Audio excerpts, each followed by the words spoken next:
struggle to accept praise from your superiors, from your peers, from those around you?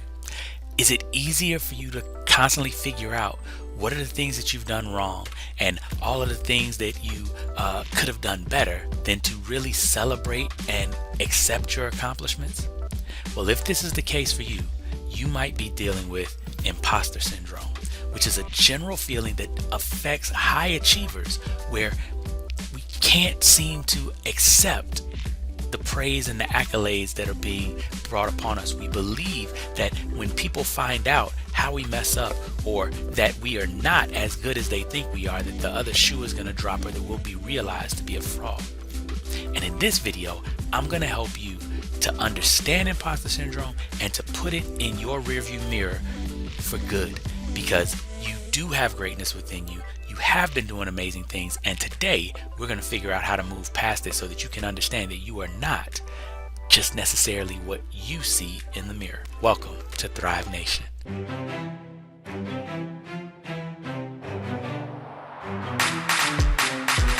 Hey there, Thrivers. Today is part 2 of our 5-part series on how your success may be keeping you stuck in survival mode.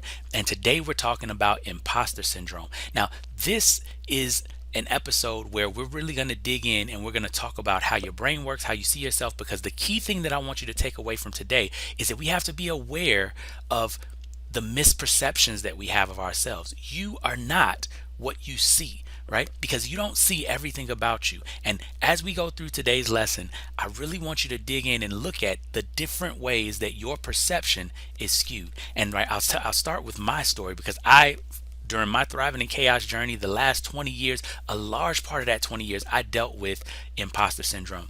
It just seemed like no matter what I did, I couldn't be comfortable with my successes. Everybody else could be saying that I was amazing, right? I was the winningest defense counsel in my office in Camp Lejeune as far as the attorneys were concerned. I had become a company commander. I had graduated college with 2 degrees. I had gotten a master's degree with honors. I graduated from a top 30 law school with honors. I did all these things.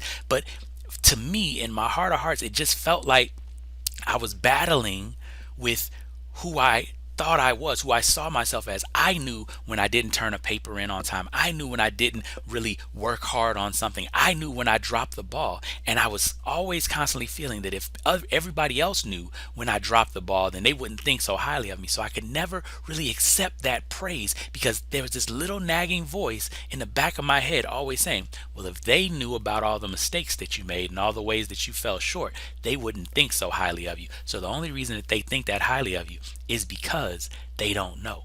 And that was something that it took me a long time to realize that that was my voice and that I could control that feeling. And what we're going to talk about today is how the reality that I learned was that it's not that people don't know what's going on with you and don't see your flaws and don't see your faults.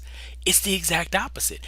Much of the reason that they're praising you is because they see your faults, they see your flaws, and they see that you survive and that you thrive and that you are successful in spite of them. And so today we're going to talk about 3 keys to helping you to kind of pull the scales off your eyes so that you can see you the way other people see you. So I know for me, it was a really draining and really joy-stealing experience when I was dealing with imposter syndrome. It just felt like no matter what I did, it was never good enough.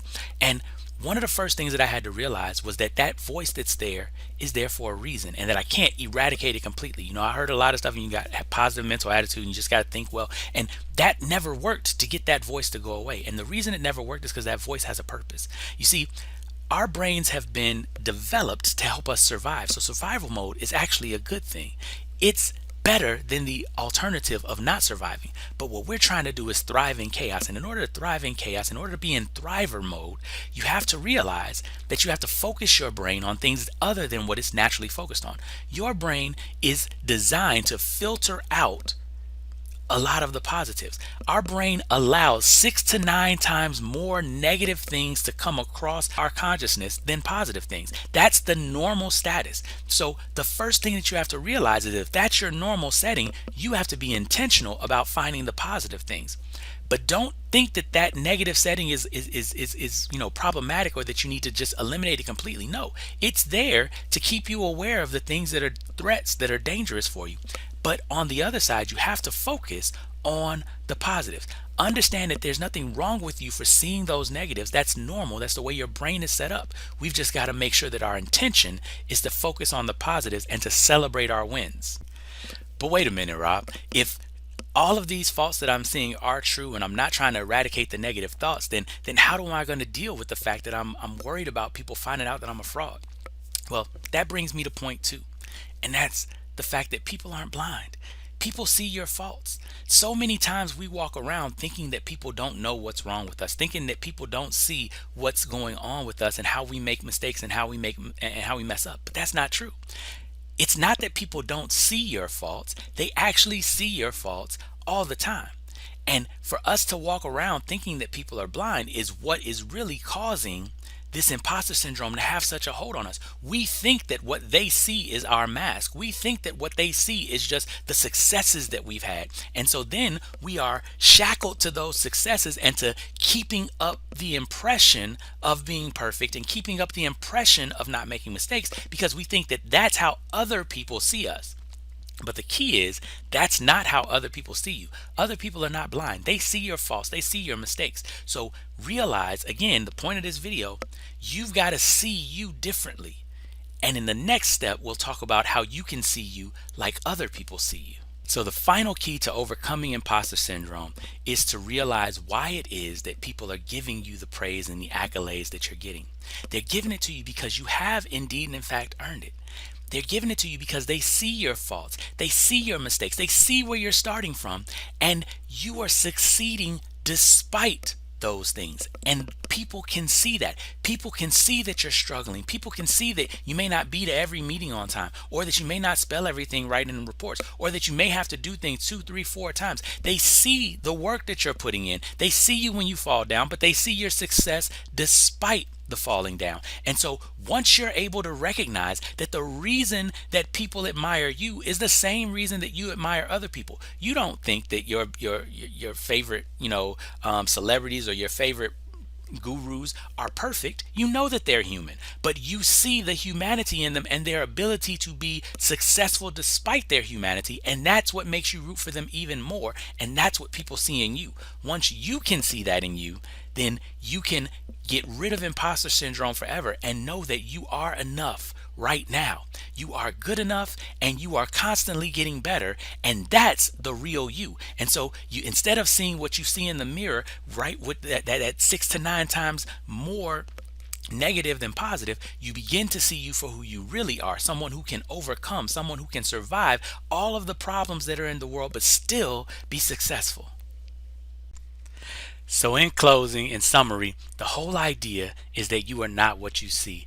You are so much more than what you can see. And we have to remember that our vision is skewed. Our brain is designed to only let us see a lot more negative than positive. And so what we are seeing is not necessarily what is truly there or what the outside world sees. So first, realize that there's nothing wrong with you. That's just the way that we are made up. And so instead of looking at yourself only through your eyes, you have to learn to see yourself through other people's eyes and understand that they see your faults. They see your flaws. They see where you've fallen down, but they also see your successes. They're able to look at you and see both of those. And the most important point number 3, is that in spite of your flaws, or almost even because of your flaws, that's why people admire you, because you've been successful even though they know that it hasn't been easy. You've gotten knocked down and you get back up, and people can see that in you, and that's why they give you the awe and the praise that they give you.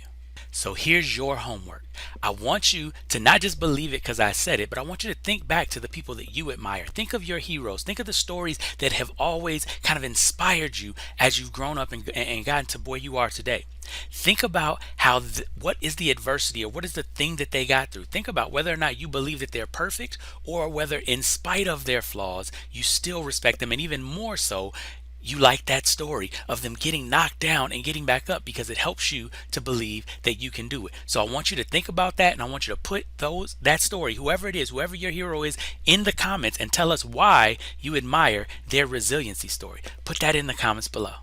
And so we've reached another end of a Thrive Nation episode, and I hope that we've been able to put some some value into your life. And if you do feel like that we've been giving you value, you feel like our videos are worth your watching and your time, please go ahead and click that like and subscribe button so that you can make sure that the algorithm picks us up and gets this message so that you don't miss it and so that other people can see it. But also click that little bell notification so that you don't ever miss an episode. And I want you to just remember again that you have greatness within you. You are here for a purpose, for a reason, to manifest something amazing. And so you have to make sure that you live every day as if it were on purpose and in alignment with your purpose. So here's to you, moving beyond survival and manifesting your greatness. Until next time, thank you for being a part of Thrive Nation.